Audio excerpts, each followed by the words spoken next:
Hey everybody, welcome to the Song Revolution podcast, brought to you by Nashville Christian Songwriters. Nashville Christian Songwriters exists to empower Christian songwriters worldwide. I'm John Chisholm, and this podcast exists to bring you valuable songwriting insights, inspiration, interviews, and just all around good fun with some of the greatest songwriters, producers, arrangers, artists, and creatives, and beyond. You can find out a whole lot more about us at NashvilleChristianSongwriters.com.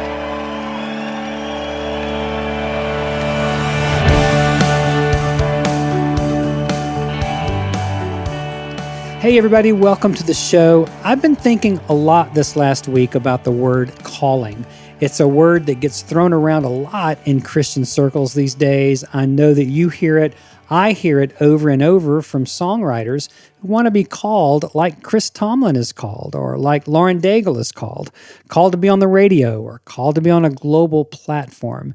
But very few seem to understand that a calling can also be to obscurity, to the hiddenness of prayer, or to healing in a medical clinic in a remote village in Ukraine, or to pastor in a tiny mission outpost in Uganda. Callings just come in all shapes and sizes and are more often inglorious than glamorous. But for the truly called, there's no shaking it, no giving up, no retreat from the compulsion to live out their mission.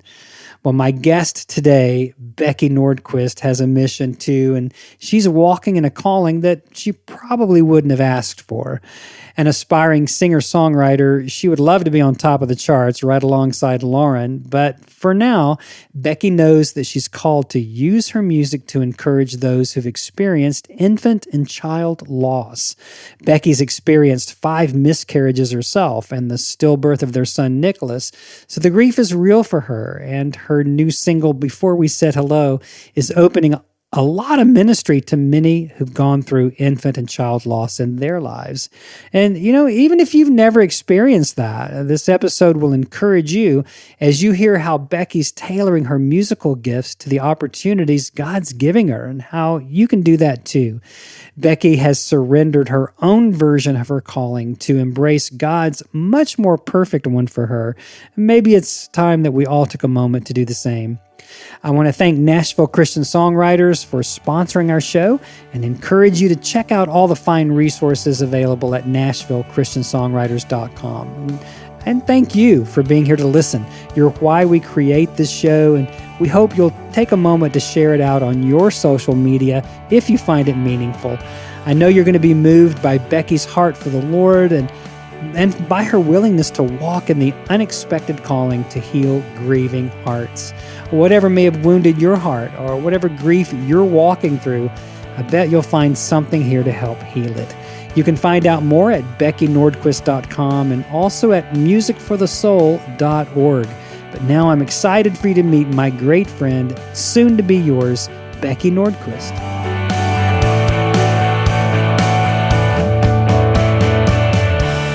Becky Nordquist, welcome to the Song Revolution. Thanks, John. It's so good to be here. My dear friend, just would you ever in a million years have seen yourself traveling around the country, speaking on radio shows, podcasts, television shows, talking about what you're talking about? Mercy, no. Not in a million. I mean, I think there was a place in me always since I was little that would have enjoyed it. And I obviously loved singing from the time I was a small child, but I never dreamed that it would actually happen. There's a place where sometimes your dreams go to die. And so clearly I thought mine were dead until God says, no, He's resurrected much. So your singing dream, worship leading dreams, but this is something a little different. It is. Tell us about it. What's going on? Oh, goodness. Well, I partnered with Music for the Soul for a project called Before We Said Hello. And the project is really centered around my story. Mostly, we had 5 pregnancy losses and a stillbirth. And just through a providential meeting with Steve Siler, who is the founder of Music for the Soul, he heard my story, asked me if I'd recorded something. I had just come back from intensive and recorded a demo. And, he said, can you send it to me? So I sent it to him. And with that, I shared part of my story with him, and he said, wow, I just wrote a song that only you can sing. And so the partnership started there. And then we ended up co-writing with Tony Wood and recording another song called Heaven's Playground. And so the project, as we have it right now, is a book and 2 songs. So yeah, it's been quite the journey. Not what I expected or envisioned, but rarely does God plan become what we thought would happen, right? Yeah, for real. Boy, so just to go back for a second, because so few people would probably know what you said when you said you had just come back from intensive, but that's a reference to our workshop at Nashville Christian Songwriters. And as an aspiring songwriter, you've been dreaming that you could have songs that could express maybe some different subject matter than this. Would that be right? I've always kind of written from those painful places. I always wanted to write worship stuff, but I typically am an emotional writer. So I'll write out of my stuff. Yeah, cathartic. Yep. So yeah, no, it's been an interesting ride for sure.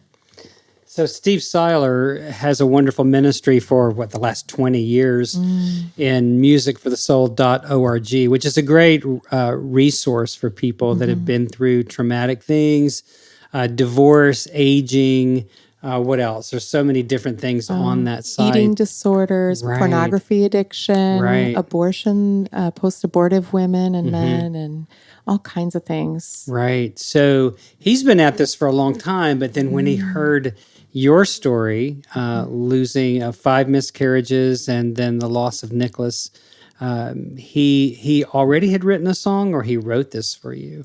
He had already written a song. He actually was at a conference, and a woman looked at his book table and said, you cover a lot of really difficult topics, but there's one that you haven't covered here.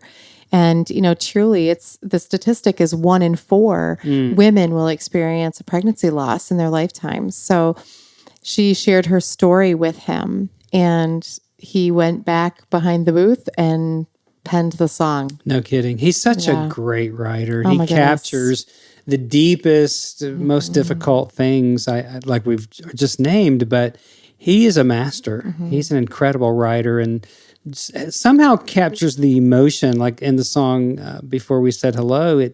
It's really more of a lament, wouldn't you say? It doesn't really resolve the loss. Yes, I love that about much of what Steve does. It's not the quick fix, because in reality, trauma and things, and it's traumatic to hold your dead child. There's not a quick fix. There aren't quick words that you can just bring to take the pain away. There isn't, there's not a Band-Aid. There aren't, I love scripture. I love the word of God. I love being in it. I love learning from it. But I'll tell you, right after we buried our son, the last thing that I really wanted to hear was more Bible verses quoted to me that I already knew. Right. And course. Because even that, in the middle of that traumatic pain, it wasn't the healing that people would hope it would be. Right. Because there's a benefit to entering into sacred lament and sitting with the Lord. I always think of Lazarus and Mary and Martha. Jesus shows up, and Mary and Martha are like, where were you? If you had been here, this wouldn't have happened. And Jesus doesn't start teaching. He doesn't say anything. The first thing he does is he sees their tears. He sees their tears. He sees the tears of the people there mourning with them.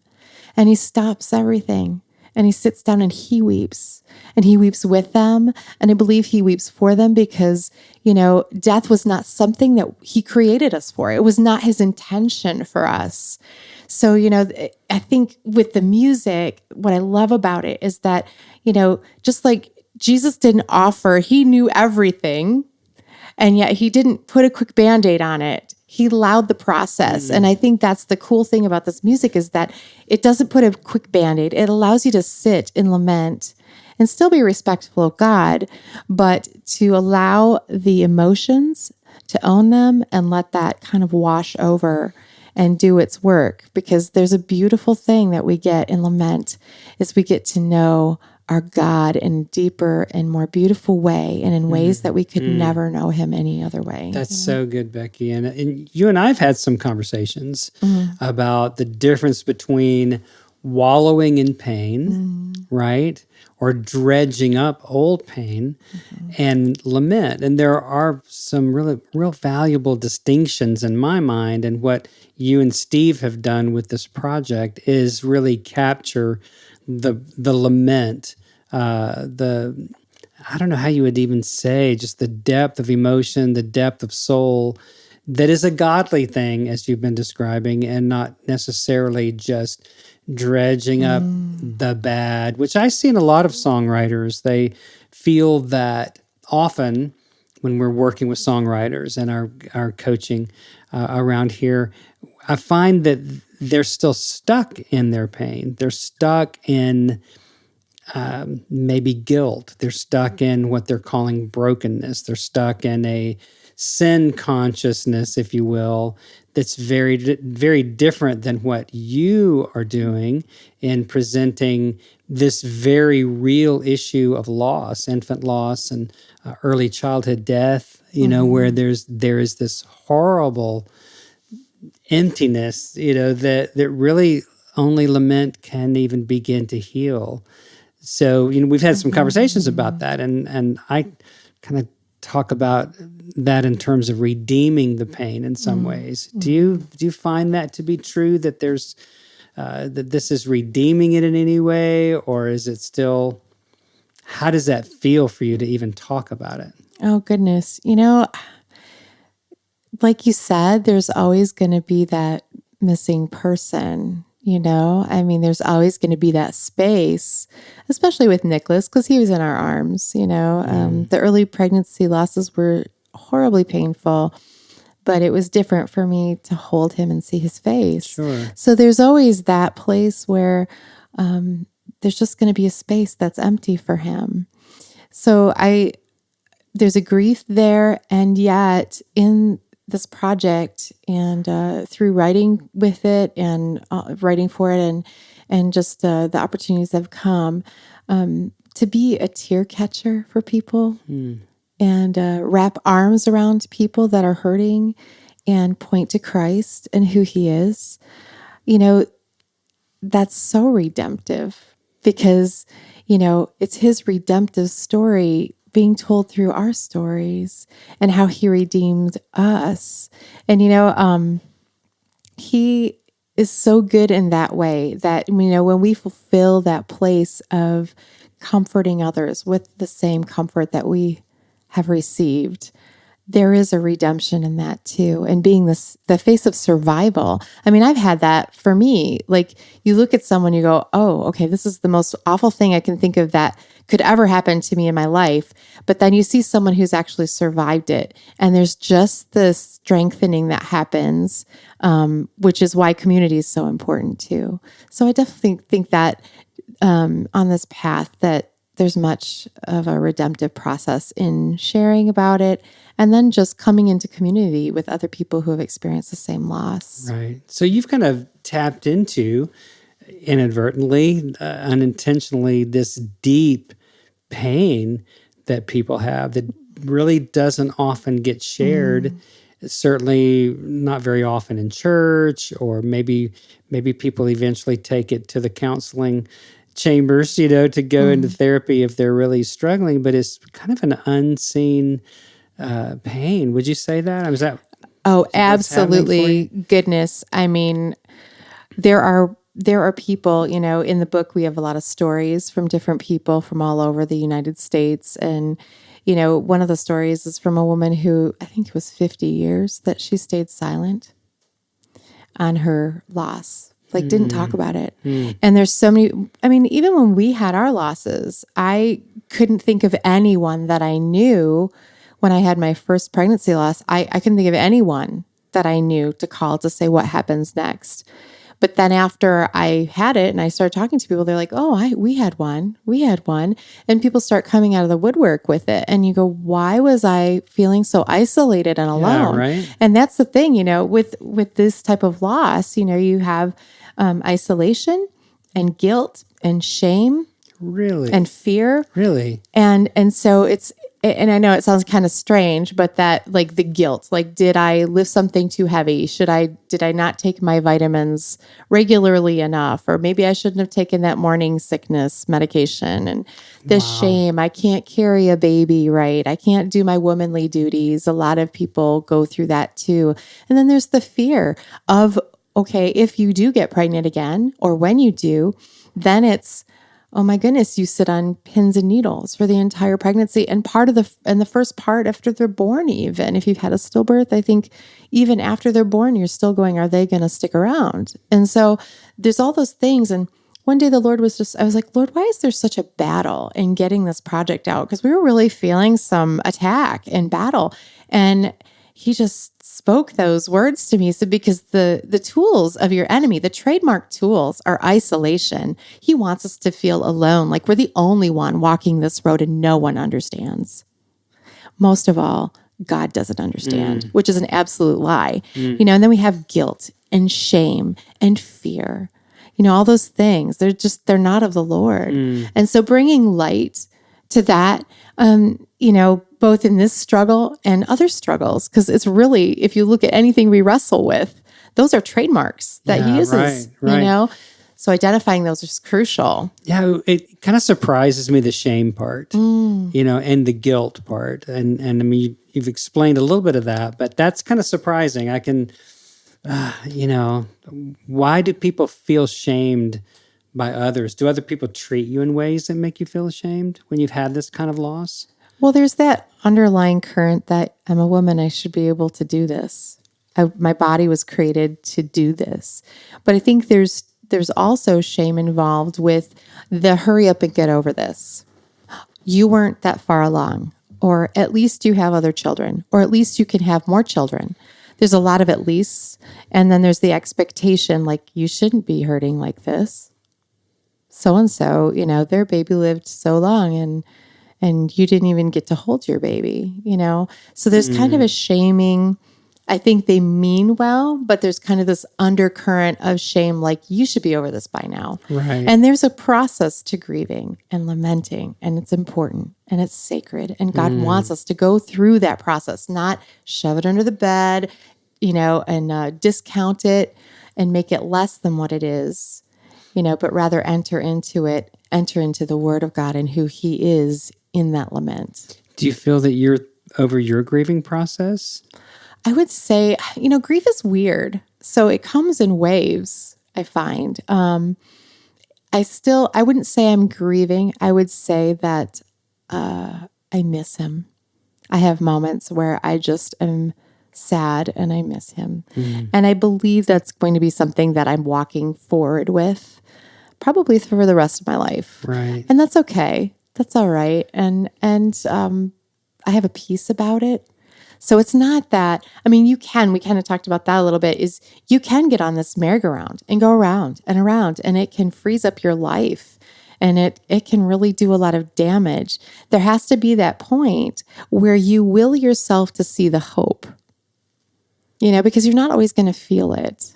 So you have to stand on truth and what is true, not what your heart's telling you is true. Because the heart is fickle, as the Word of God tells us. Yeah, for sure. It can't be trusted. So we have to have that place of going through and acknowledging the emotions of what's happening, but also standing and putting that on top of the truth of the Word of God and what God says. And our hope is in Jesus Christ. So that's where we have to stand on, because He's the rock, not our feelings, not our circumstances, not even all the wonderful things that we have through Christ. It is Christ Himself. So good. Well, now, how has your husband David dealt with this process? Has it been different for him than for you as a woman and the mom who carried the child? Absolutely. Because for me, it was very, very real. Like, the pregnancy losses were very, very real. And he was sad, but not, it's just not the same. Plus, let's just face it, guys are totally different than girls, right? Well, a little bit. Yeah, absolutely. If girls don't talk about it, guys really don't talk about it. Yeah. So, but what we are finding now is that he'll be working the book table, and the guys will come up and they'll start talking with Dave about their losses. And some of them, we had one gentleman that was 30 years. And he came to his first Wave of Light ceremony, which is kind of a memorial service that you have in October, for babies that have passed or pregnancies that you've lost. It's kind of like a funeral service of remembering and honoring those lives that we lost. But yeah, I mean, one gentleman came up and just was telling Dave how it had been 30 years and tears. And so it's becoming more prevalent that guys will talk about it. But, Dave said, as far as Niklaus, he held Niklaus too, so he said for him, most of his grieving was done out in the barn or while he was working on the car, mowing the lawn, doing the guy thing. And feeling, they feel like they need to be strong, Yeah, for you. Yes. Of course. And so it's a tough one, but everybody grieves differently too, even amongst women, and so offering space and freedom. Some people need to talk about their babies all the time. Some people don't.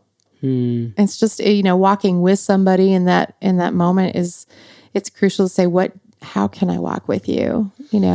What will minister to you the most? And if it's, every year we get together on that baby's birthday or, that loss, and we have cupcakes celebrating their birthday into heaven, then do that. If they need to cry, or if they want to go to the zoo and celebrate their child's life by going to the zoo, even though there's no little kids, go.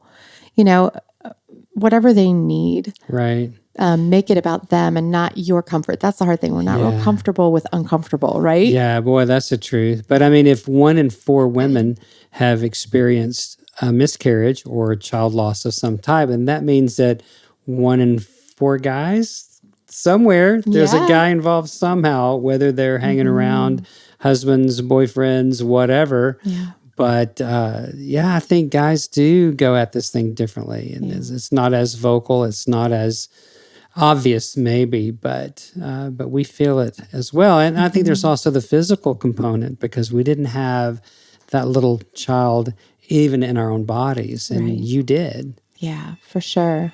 For sure.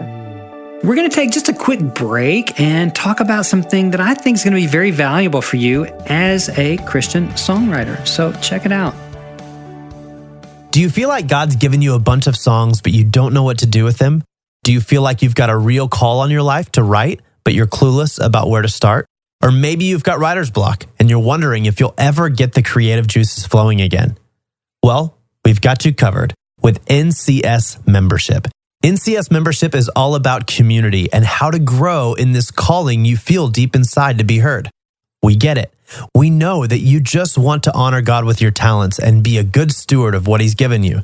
And that's why NCS membership could be your next right step to grow, learn, be challenged, get connected, and ultimately fulfill your dreams to glorify God and reach others with the same passion you feel. It's designed to help you tell your story and to reach listeners who will love your songs. With your NCS membership, you'll receive 24/7 access to valuable masterclasses on topics such as modern hymn writing, worship writing, song form, lyric development, and recording home demos, as well as discounts for other NCS products and a deep connection into a community of creatives who get you.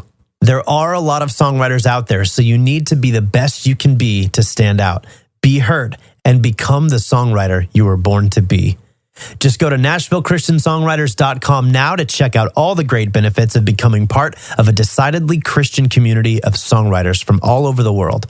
NCS membership, your next right step to being heard. Well, I just hope that you'll take advantage of that and check it out. All right? We bring you good stuff here on the Song Revolution podcast. So back to our episode. Now, I know on your promo video, when each female is coming in and sitting down and saying, I'm 1 in 4, the time I always get a little catch in my throat is the couple. Mm-hmm. When the guy says, we are 1 in 4. Mm-hmm. So where does that statistic come from, and how do you see your projects supporting awareness around child and infancy loss, infant loss? There's actually several places that have noted that statistics, Mayo Clinic, CDC, things like that. Right. Yeah, I would even be hesitant to say that it's accurate just because there are so many that go unreported. I mean, I didn't report all of my losses because once you've had a couple, you know what to do. And so, it just depends the circles that you run, It's either really, really common or maybe you've never met anybody or maybe nobody's talking about it, Right. But the project has really been far-reaching into things that I never dreamed. Lots of, I had a rather large book signing recently, and I had a couple women come up that struggled with infertility, and they listened to the song Before We Said Hello, and they're like, thank you so much for the song, because it puts words to the ache of not being able to ever say hello to children of my own. And so like the death of their dream. And that's not even something that was on the radar for this project. And then there's, the post-abortive mommies and daddies that are grieving. And they have such a multiplied grief because many of them are grieving their choice.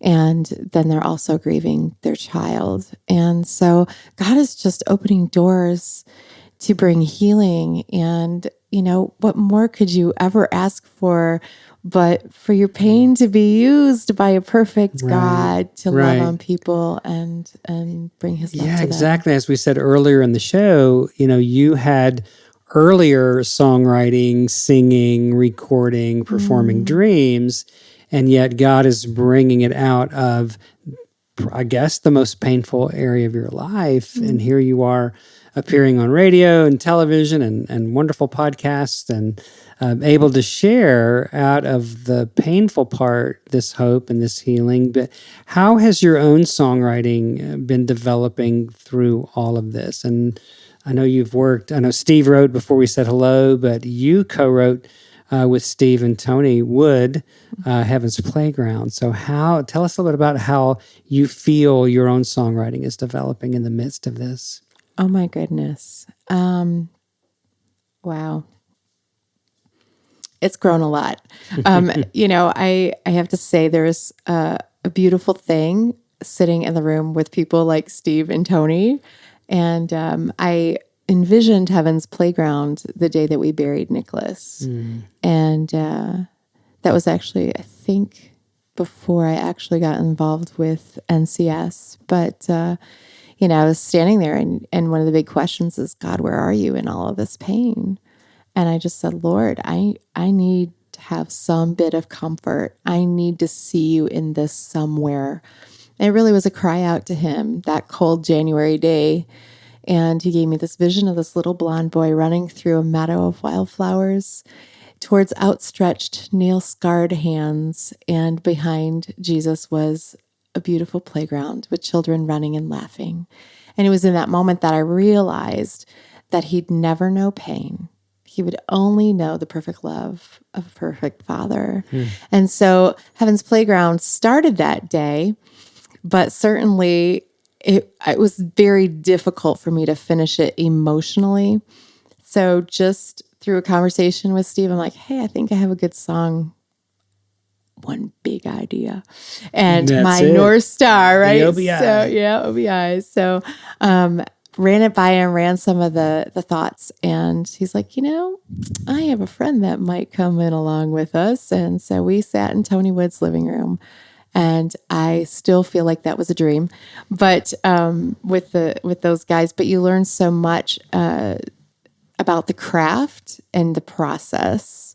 So that's been incredible. And just some of the other people I've been able to work with, it's just a deepening and a growth, and it's coming a little more natural the more I'm doing it. So hopefully I'm getting better at it. But Yeah, no doubt. But you're being called upon to get better. When you get in a room with people like Steve Siler and Tony Wood, who are award-winning, phenomenal songwriters, then you've got to rise to that. What do you think has helped you more than anything? Is there any one tool or any one thing that you've learned? In full disclosure, you went through our coaching program, and I mean, what do you think has helped you the most when it comes to being in a room like that. Oh my goodness. I never could have set foot into a room like that if I hadn't done boot camp. I just don't think I would have had the courage, let alone even know which way to turn. And I think too, even just in the, the more I worked with that idea of heaven's playground, I mean, that I didn't even realize what that was going to be when I got the idea. Right. So then as I worked through boot camp, it was not one that I brought to the woodshed, as you would know, because it was too tender, Yeah. But, it's, there's no way I could have walked into a room like that because there's just too many, and I couldn't even just pick one. I mean, because so much of, those modules, really what was cool to kind of see is, we work on them in modules and that, but then I'm sitting in this room and I see it naturally flowing. Right. It's not, it's like a well-oiled machine because it's been done so much. So because they're pulling out of years, decades of knowing everything that is in our training modules that you're referring to. So we're trying to download to young and aspiring songwriters the very principles that people like Tony Wood and Steve Siler and so many they don't even have to think about them anymore. They're second nature. They've spent so much time working with those principles. And like you mentioned, the one big idea, we call that the OBI, right, for short, just to realize that so many songwriters feel that, maybe people that are so sincere and have been through deep, painful things, and they sit down and just write out all the pain. And yes, it's sweet and it's unto the Lord, and we're not dissing any of that at all. But no one or very few people can relate to that song until it's crafted well, like Heaven's Playground or Before We Said Hello. That captures the same essence of, the underdeveloped kind of a song, but you were able to step into that room and hold your own and walk in with a great big idea, right? I think it's important too to say you can't bleed on your listener. Oh, that's so good. It's just imperative that you cannot lead people to places that you have not traveled through. And so if the one important thing for us as believers in writing Christian music is to point to the hope of heaven and to Christ and who he is and encourage people in their walks. We have to have traveled those places. And with the pain part of it, we have to process through it. I've come to a place in my life where I'm beginning to notice in my writing, there are some songs that are just for me and between me and God. They will never be developed into something that will be shared. Maybe parts of them will be. But there are other ones that I believe he leads us to craft and develop so that others can be encouraged. And it may be just be a piece. How often, I'm sure you do this too, but I sit down at the piano and I'll just start pouring out my heart and song. And it would never be anything that I would record or share with the world because it's so intimate and private. It's your prayer closet. Right. So learning to differentiate that is so important too, to realize that that's a beautiful sacred place that God gave us as Levites and musicians. And, just through that gift, that it's a place where he and I can meet and it doesn't need to be shared with the world. But to be certain that you're done bleeding openly with your wounds is really important. Yeah. But then it's part of the grieving process. Right. And then the beauty is that, he then can take those places and then, insert his anointing into it. Mm-hmm. Well, and having experienced you singing Before We Said Hello several times and just listening to it, always, brings a sense of deep emotion to me. And it can be applied to loss in a lot of other ways. Like the lady that came up to you talking about infertility. It's like we all experience loss, and you're tapping into the lament in a way that even if you haven't experienced that, you can understand it and appreciate it better. So now the two singles and the have led you to a book, a beautiful new devotional book, Before We Said Hello. And it's a 31-day devotional written by people, entries from people around the country. Is that Yes. right? Yeah. I, Lynn McCain said, she heard my story. She's our publicist. She said, and lovely Benita, who's with me a lot now.